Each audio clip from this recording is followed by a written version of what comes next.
Ok, donc dans cette vidéo, on va apprendre à comment configurer le Power Meter, que ce soit avec DayTrader ou que ce soit avec NinjaTrader 7 ou 8.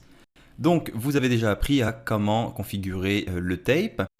Donc ce qu'on va faire tout simplement, une fois que vous avez votre tape qui est ouvert, donc là par exemple c'est sur l'instrument le ZN, et bien tout simplement on va cliquer ici sur la prise et la batterie. Vous voyez quand je passe ma souris dessus, c'est écrit Power Meter. Donc quand on clique dessus, eh bien ça va nous ouvrir cette fenêtre. Donc pour pouvoir configurer le Power Meter, eh bien ça va être dans les mêmes configurations que le tape. Donc on clique ici pour défiler, on va chercher Setting, la clé à molette, on clique dessus, et maintenant on va pouvoir regarder dans les onglets ici, le dernier Power Meter. Donc de base ici ça c'est pas configuré. Donc vous allez avoir, quand vous lancez pour la première fois votre Power Meter, vous allez tout simplement avoir une fenêtre comme ceci. Donc comment elle se compose? Eh bien, vous avez ici le T. Quand vous cliquez sur le T, ça va vous permettre de l'afficher de façon verticale, enfin de façon horizontale dans ce cas, et dans ce cas-là de façon verticale. Quand vous avez le R ici, ça va permettre de reset votre Power Meter, donc de reset toutes les informations qu'on a là-dedans. Et quand vous faites le X ici, eh bien, ça va tout simplement fermer le Power Meter. Donc le Power Meter, eh bien, on va le configurer comme ceci. Donc on peut le reset à chaque session. Donc à chaque fois qu'il va y avoir une session de trading, ça va reset votre Power Meter de façon automatique. Et ici, dans Trade Power Meter, eh bien, on va uniquement aller chercher ici le short term. Donc short term, ça veut dire quoi? Eh bien, ça veut dire que maintenant, notre Power Meter, il va être décomposé en deux. La partie qu'on a ici sur la gauche, eh bien, ça va représenter le nombre de contrats acheteurs ou vendeurs. Donc en fait, ce que ça fait, c'est que ça fait tout simplement compiler ce qui se passe dans le inside print, donc compiler également ce qu'il y a dans le tape ici, et ça va vous l'afficher. Donc on voit que sur le Power Meter, vous avez la ligne ici au milieu qui va représenter un petit peu le 50%. Et le Power Meter, on se rappelle c'est quoi? Eh bien tout simplement, ça vous permet de voir la force du marché qui est en train de pousser sur l'armée adverse.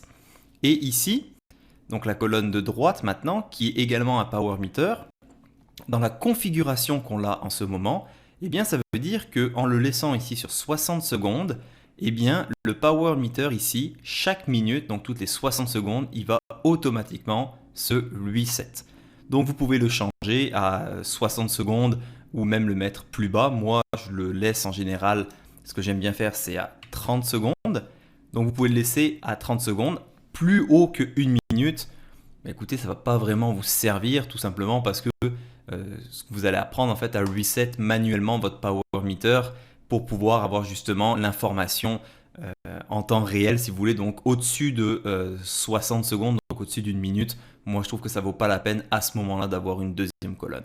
Donc en le gardant à 30 secondes, toutes les 30 secondes, eh bien, ce côté du Power Meter va se reset.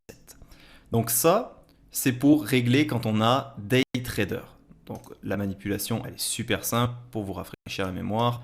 Vous allez sur votre tape ici et vous cliquez directement sur Power Meter. Pour le configurer, on va aller chercher le setting et on va aller chercher ici Power Meter. Ok? Maintenant, on va regarder pour ceux qui utilisent NinjaTrader 7 ou 8, c'est exactement la même chose. Eh bien, vous prenez une charte, vous allez faire clic droit, vous allez chercher ici au niveau de indicateur. Sur indicateur, on va aller chercher donc la même chose, ça part à partir du tape, d'accord? Donc on va chercher comme pour le tape ici, le R tape. On clique deux fois dessus, on fait OK. Et maintenant vous avez la nouvelle fenêtre qui vient de s'afficher. Donc vous avez déjà vu dans l'autre vidéo comment on va configurer le tape, mais cette fois, pour rajouter le Power Meter, eh bien, ça va être exactement la même chose que sur DayTrader. Quand on clique ici sur la prise avec la batterie, quand vous allez cliquer ici, ça va vous afficher le Power Meter, donc là de façon simple. Et si vous voulez le configurer justement avec l'autre colonne à côté, donc qui va vous permettre de choisir le nombre de secondes que vous désirez, eh bien, vous allez chercher ici la clé à molette.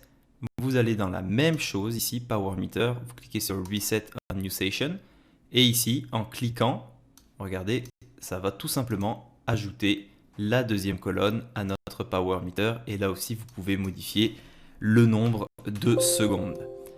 Donc, c'est exactement la même chose. Le T, ça va vous permettre de l'afficher de façon verticale ou de façon horizontale. Le R vous permet de reset le power meter et le X ici vous permet de tout simplement fermer le power meter. Donc maintenant, comment on va s'en servir?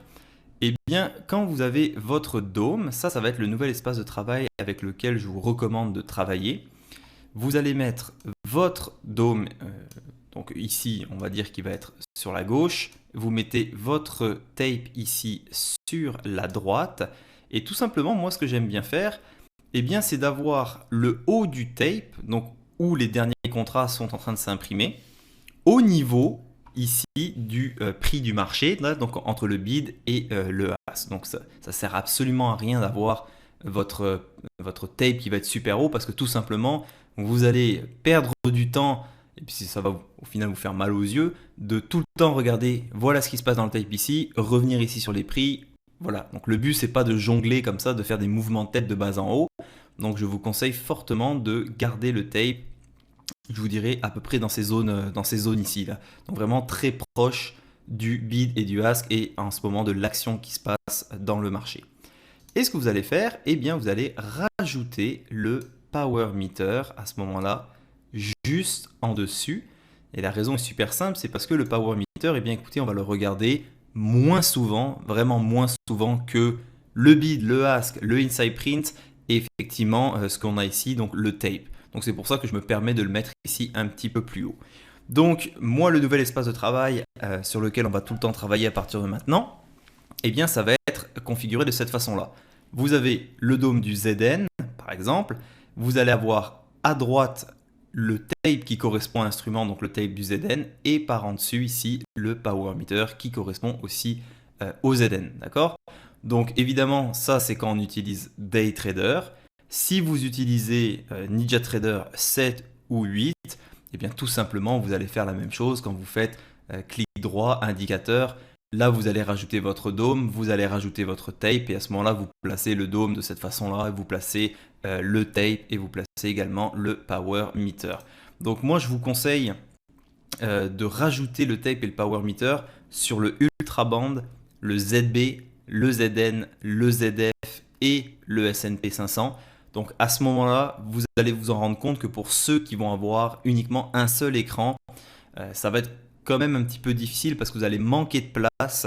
Donc ce que je vous conseille, eh bien, c'est vraiment de mettre sur un écran à côté. Si vous avez la chance d'avoir un autre écran, vous commencez par mettre le ultra band avec le tape, le power meter, le ZB, le ZN, le ZF, et après sur l'écran d'à côté, vous allez mettre sur votre droite eh bien, le S&P 500 avec le power meter et avec le tape. Donc c'est comme ça qu'on va configurer notre nouvel espace de travail. Donc voilà à quoi ça va ressembler maintenant votre nouvel espace de travail. Donc vous voyez le ZB ici avec le tape, le power meter, le ZN avec le power meter, le tape. Vous avez le ZF, le tape, le power meter, le ES avec encore une fois le power meter et le tape. Et sur un autre écran, du coup, à gauche, là, il va se retrouver le ultra band sur lequel il y a également le tape et le power meter. Donc, vous pouvez continuer à garder uniquement les dômes si vous désirez, d'accord? Je ne vous impose pas d'utiliser le tape, je ne vous impose pas d'utiliser également le power meter. Moi, je trouve que personnellement, ça va vraiment aider dans notre trading. Après, je vous impose absolument pas de faire ça. Libre à vous de le faire. Si jamais vous voulez inclure le tape et le power meter, eh bien, je vous recommanderais d'avoir cet espace de travail. La raison de pourquoi je vous montre un espace de travail, c'est parce que, écoutez, moi, j'ai fait beaucoup de recherches justement sur quelle était la meilleure façon de placer les dômes, quelle était la meilleure façon au niveau des couleurs également. Et puis, c'est sûr que pour certains, ceux qui vont m'envoyer des parties de leur session de trading, des vidéos pour essayer de comprendre peut-être certains mouvements ou certains trades qui n'ont pas fonctionné ou également me faire voir des trades qui ont fonctionné.